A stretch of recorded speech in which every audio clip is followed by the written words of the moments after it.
dirimu sendiri. Kalau kamu berbuat kejahatan, kejahatan itu juga akan kembali pulang buat dirimu juga. Kalau kita tidak bisa mencari keadilan di alam dunia, di akhirat pengadilan Allah paling adil, tidak akan kekurangan satupun hak seorang hamba-Nya. Bapak Ibu, saudara-saudara kaum muslimin yang saya muliakan, karena itu di antara sifat Allah adalah Maha Adil. Tidak mungkin menzolimi makhluknya.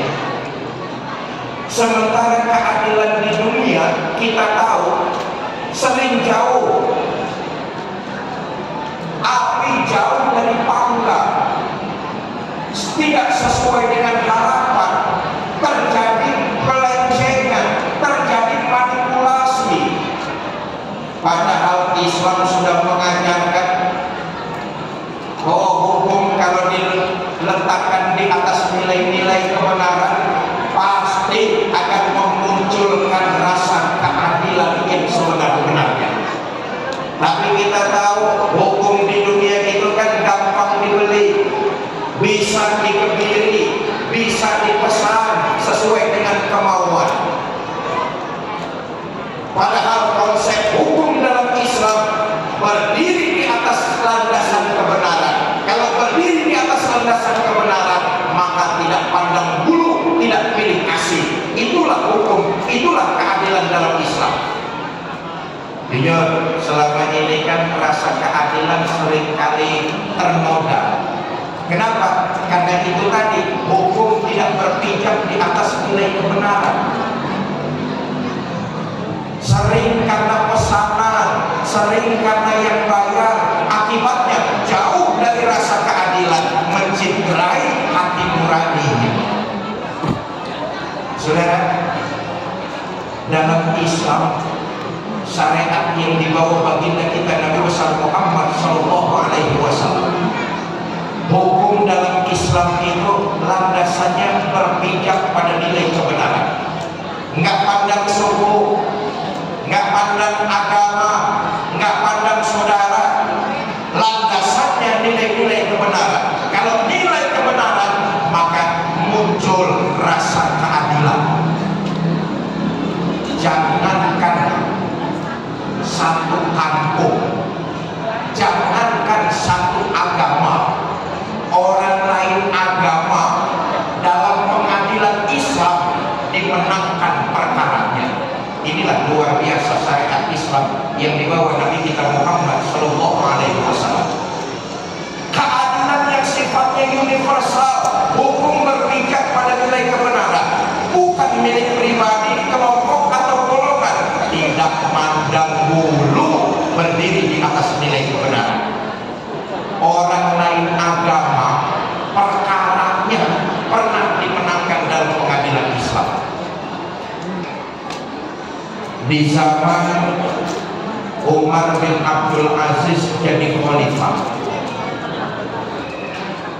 maksud saya di zaman Ammar bin Yasir jadi gubernur,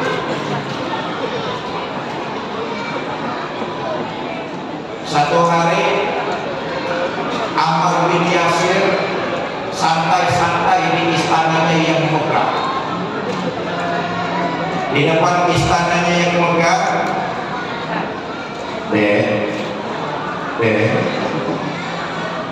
diam sebentar sayang ya.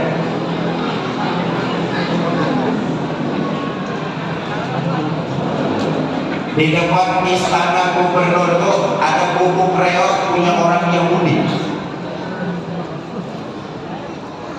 Ammar bin As, gubernur Mesir, Ammar bin As panggil ajudan. Ajudan, tuh di atas di depan istana saya itu ada buku kreot punya siapa? Kata ajudan, punya orang Yahudi Pak. Panggil Yahudi, bawa ke sini. Dipanggil Yahudi, dihadapkan kepada gubernur Ammar bin As. Yahudi, saya Pak, Di depan istana saya Kubu Kreot punya kamu ya? Bener Pak. Nah begini aja ya udah, kamu ngomong aja minta berapa, ntar saya bayarin. Sebab di atas gunung kamu itu nanti saya akan bangun masjid yang megah dan mewah. Kamu ngomong aja minta berapa, saya bayar. Maaf Pak Gubernur, saya nggak mau jual. Saya ganti rugi 2 kali lipat. Saya nggak mau Pak Gubernur. Saya ganti rugi 3 kali lipat. Pak Gubernur, jangankan ganti rugi 3 kali lipat, 10 kali lipat juga saya nggak mau. Yang namanya ganti rugi kan biar diganti tetap aja rugi. Saya nggak mau, saya punya rumah cuma itu-itunya, pokoknya saya nggak bakalan jual. Kata Ammar bin As, baik Yahudi, kalau kamu nggak mau jual, kamu tanggung sendiri resikonya. Pulang Yahudi. Besok petang Yahudi pulang dari ladang, dia lihat Kubu Kreotnya rata sama tanah, hancur diboldusan sama Satpol PP Ammar bin As. Rata rumah Yahudi. Yahudi melihat rumahnya hancur-hancuran, berlinang air mata. Dalam hati Yahudi berkata, begini jadi orang kecil, diperluinnya waktu kampanye doang, belum jadi pejabat mah janji kagak gusur-gusur rakyat, udah jadi udah kepilih mah tetap aja geser-geser juga. Enggak lama Yahudi sadar. Kata Yahudi, Ammar bin As kan timbang gubernur. Di atas gubernur kan ada lagi jabatan yang paling tinggi, khalifah, presiden. Saya mau lapor sama presiden, cari keadilan. Akhirnya Yahudi nyari keadilan, berangkat dia nemuin presiden, khalifah Umar bin Khattab. Dari Mesir berangkat ke Madinah. Ini Yahudi belum pernah ketemu sama Khalifah Umar bin Khattab. Dia nggak tahu wajahnya Umar bin Khattab itu kayak apa. Cuma karena rasa mencari keadilan, berangkat dari Mesir ke Madinah untuk berjumpa Khalifah. Ada pintu gerbang kota Madinah nih, Yahudi celimukan. Celimukan orang Ciledug ngerti celimukan ya? Kebingungan. Wajarlah Yahudi kebingungan, dia belum pernah tahu mukanya Khalifah Umar kayak apa, wajahnya itu bagaimana. Pantas kalau mau masuk kota Madinah Yahudi celimukan. Lagi celinguk, dia lihat dari jauh ada orang lagi ngadem di bawah pohon korma. Disamperin, ditanya, selamat siang Pak. Siang. Kaget. Ya maaf, udah jam 10. Pidato kalau udah lapar ya uring-uring kan emang. Belum makan pisang kok. Selamat siang. Siang Pak.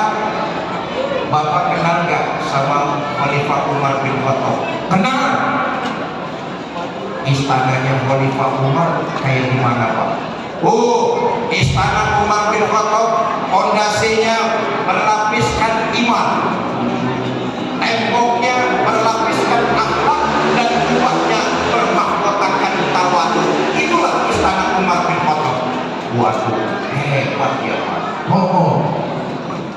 Pengawalnya Khalifah Umar banyak. Umar bin Khattab itu pengawalnya fakir miskin, anak-anak yatim piatu, janda tua, orang-orang jompo. Itulah pengawalnya Umar bin Khattab. Hebat Khalifah, istananya megah, pengawalnya banyak. Pak, ngomong-ngomong, rakyat kecil kayak saya bisa nggak ketemu sama Khalifah Umar bin Khattab? Bisa. Di mana Pak? Di sini. Kapan Pak? Sekarang juga.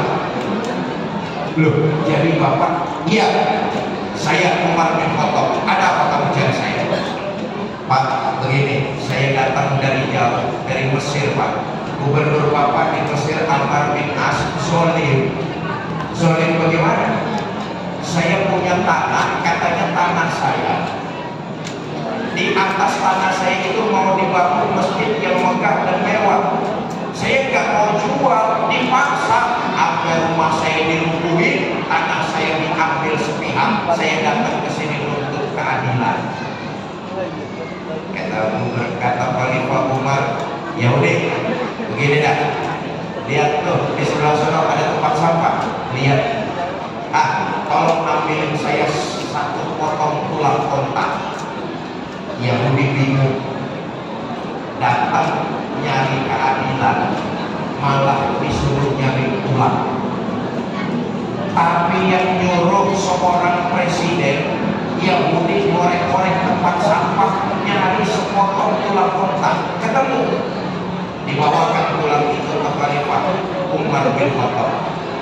Khalifah Umar cabut pedang, dengan ujung pedang beliau torehkan garis tepat di tengah tulang. Tulang diberikan lagi kepada Yahudi. Kata Khalifah Umar bin Khattab, Yahudi, ini tulang kamu bawa pulang ke Mesir. Entar di sana sampaikan sama gubernur saya yang namanya Amr bin As. Bingung Yahudi. Kata Yahudi, Pak, saya jauh-jauh dari Mesir kemarin mau nyari keadilan. Kalau emang nyari tulang di Mesir juga nabrak. Kata Khalifah Umar, udah gak usah cerewet, bawa pulang nih tulang, kasihkan gubernur saya Amr bin As. Nanti dia bakalan tahu maksud saya apa. Pulang deh Yahudi bawa tulang. Sampai Mesir, langsung ke istana gubernur Amr bin As.